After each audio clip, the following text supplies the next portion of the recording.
In today's video, I'll show you how to create scorecard comparisons for multiple date ranges in Looker Studio so you can easily track performance over time.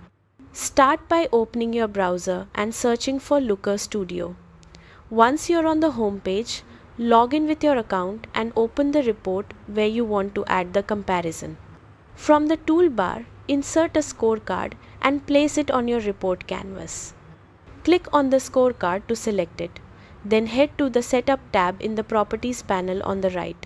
First, set your primary date range.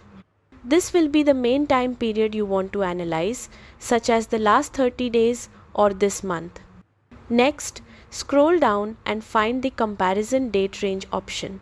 Toggle it on to enable comparisons. Once enabled, choose how you want to compare your data. You can select options like previous period, previous year, or fixed dates depending on what kind of comparison makes the most sense for your report. After selecting the comparison type, click Apply. Your scorecard will now update to show the main value along with the percentage change or difference compared to the selected date range.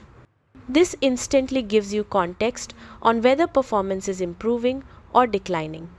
If you want to compare multiple date ranges, such as previous period and previous year, simply duplicate the scorecard. For each duplicate, change the comparison date range to a different option. This allows you to view multiple comparisons side by side. And that's it. You've successfully created scorecard comparisons for multiple date ranges in Looker Studio, making your reports clearer and more insightful.